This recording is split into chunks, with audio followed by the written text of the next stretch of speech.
Welcome to Rizvi's e-learning channel.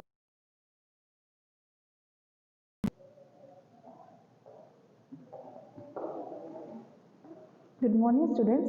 In the last few lecture, we were discussing about the introduction on web technology. That what is web technology, what tools and techniques are used for creating web technology, and how we do web designing. As we all know that web designing is done in two parts, that is front end and back end. What tools and techniques are discussed in front end, what programming are used in front end, we have already discussed, and also about the back end.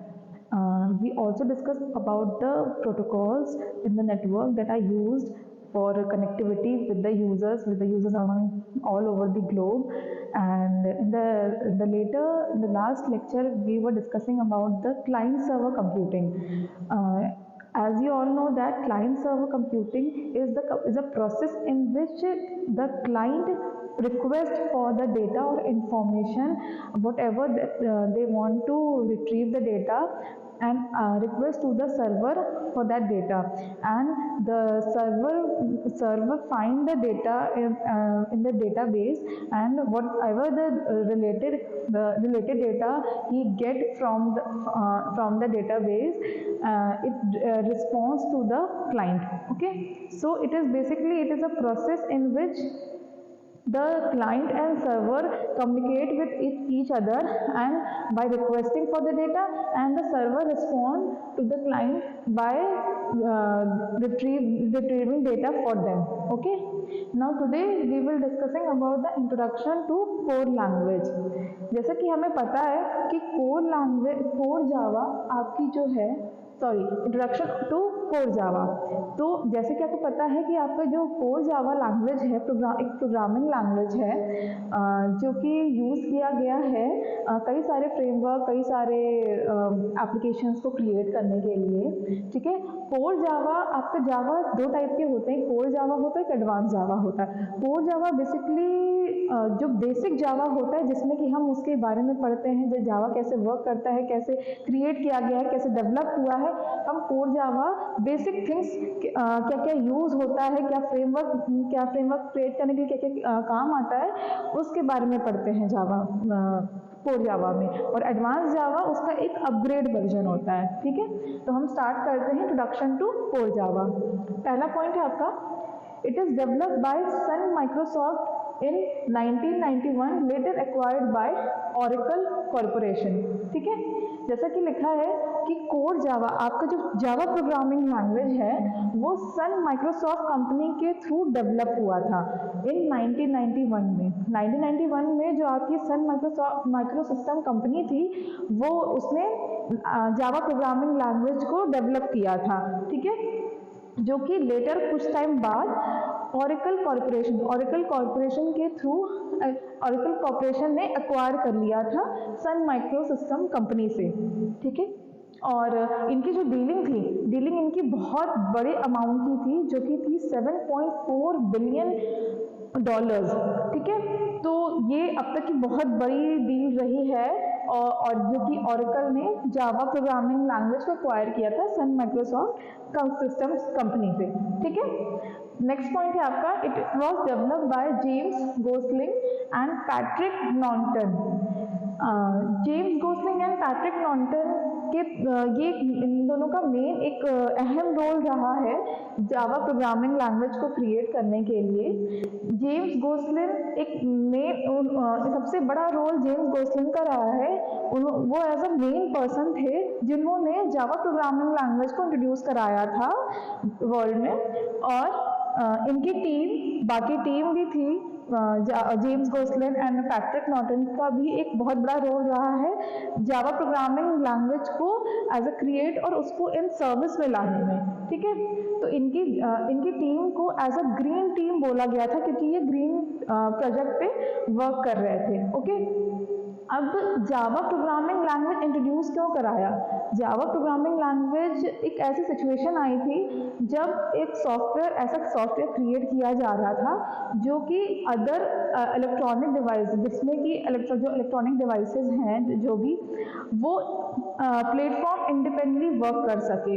तो एक ऐसा software create करने के लिए कई सी language और C++ language का use किया जा रहा था, ताकि ऐसे नेटवर्क क्रिएट कर सकें जिसमें कि कनेक्टिविटी क्रिएट कर सके जो कि प्लेटफॉर्म इंडिपेंडेंट हो, डिपेंडेंट ना हो आपके ऑपरेटिंग सिस्टम पे। तो आपके सी लैंग्वेज और C++ लैंग्वेज वर्क नहीं कर रहे थे उतने प्रॉपरली, उस सॉफ्टवेयर को क्रिएट करने में कुछ ना कुछ इश्यूज, एरर्स आ जा रहे थे। तो उसी टाइम पे, उसी वक्त, उस दौरान जावा प्रोग्रामिंग लैंग्वेज का डेवलप्ड हुआ और by James Gosling and Patrick Norton. Okay, अब हम आते हैं जावा के डेफिनेशन पे। Java is an object oriented general purpose programming robust platform independent programming language used to create application software such as desktop application, enterprise application, mobile application and much more। Basically Java programming language एक आपकी object oriented होती है। Object oriented मतलब कि वो particular class wise अपने programmes को create करता है, ठीक है। ये एक जनरल पर्पस प्रोग्रामिंग होती है, रॉबस्ट होता है, प्लेटफॉर्म इंडिपेंडेंट होता है, जैसा कि मैंने बताया था कि एक सॉफ्टवेयर क्रिएट करने के लिए, ताकि जो नेटवर्क है, जो आपके डिवाइसेस हैं, वो आपके ऑपरेटिंग सिस्टम पे ना डिपेंडेंट हो। आपकी ये लैंग्वेज इसीलिए क्रिएट की गई थी कि वो आपके ऑपरेटिंग सिस्टम में ना डिपेंडेंट हो। तो ये एक तरह का लैंग्वेज है जो कि प्लेटफॉर्म इंडिपेंडेंट है, और ये प्रोग्रामिंग लैंग्वेज एप्लीकेशन और सॉफ्टवेयर को क्रिएट करने के लिए यूज़ किया जाता है, जैसा कि मैंने पहले बताया।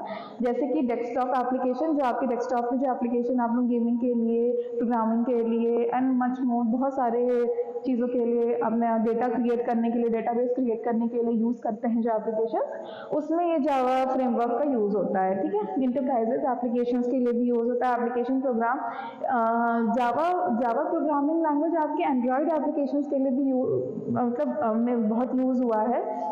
जावा प्रोग्रामिंग लैंग्वेज एक टाइम पे ये प्राइमरी लैंग्वेज रहा है, प्राइमरी लैंग्वेज था C++ के बाद, और इसने बहुत टाइम तक बहुत बड़ा रोल निभाया। और लेकिन अभी कुछ टाइम पहले कोटलिंग लैंग्वेज को as a primary language create कर दिया गया है, बट जावा प्रोग्रामिंग लैंग्वेज भी आपका अभी भी एज अ प्राइमरी लैंग्वेज है फॉर एंड्रॉयड एप्लीकेशन।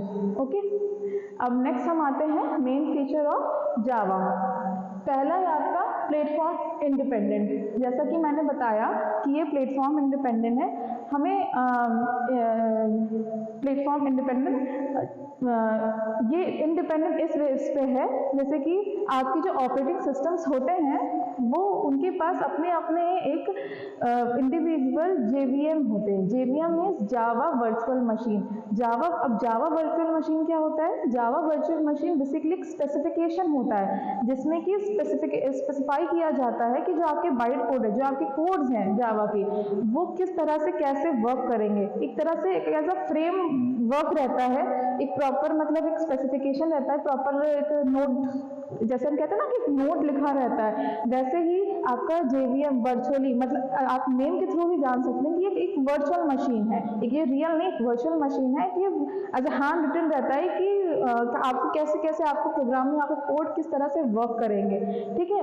तो आपके जो OS है उनके पास अपने अपने पर्टिकुलर JVM होते हैं, जावा वर्चुअल मशीन होता है, बट उनके जो आउटपुट क्रिएट होते हैं वो सेम आउटपुट ही देते हैं। सारे OS सेम आउटपुट देते हैं after the execution of byte code. आपके जब कोड आपके जो एग्जीक्यूट हो जाते हैं वो आपको सेम आउटपुट ही देंगे, बट उनके जो JVM होंगे वो सब डिफरेंट होंगे, ठीक है। अब नेक्स्ट है आपका feature object oriented programming language. जैसा कि मैंने बताया ये ऑब्जेक्ट ओरिएंटेड प्रोग्रामिंग लैंग्वेज होता है, ठीक है। इनके जो प्रोग्राम्स होते हैं वो ऑर्गेनाइज होते हैं एज इन ऑब्जेक्ट बेस। जैसे कि ओप्स लैंग्वेज में आपका रहता है ऑब्जेक्ट ओरिएंटेड रहता है, वो पर्टिकुलर क्लास वाइज रहता है, तो वैसे ही इनके प्रोग्राम जो है ऑर्गेनाइज होते हैं ना ऑब्जेक्ट ओरिएंटेड प्रोग्रामिंग लैंग्वेज के बेसिस के थ्रू, ठीक है।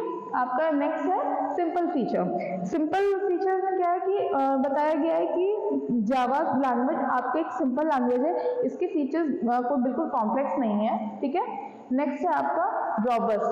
रॉबस्ट मीन्स रिलायबल, ठीक है।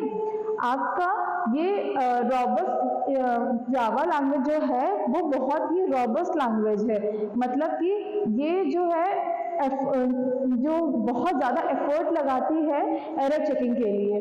आप ये एक ऐसा लैंग्वेज है जिसमें कि एरर बहुत मतलब एरर फाइंडिंग करने के लिए जावा लैंग्वेज बहुत ज़्यादा अपनी एफर्ट लगाती है।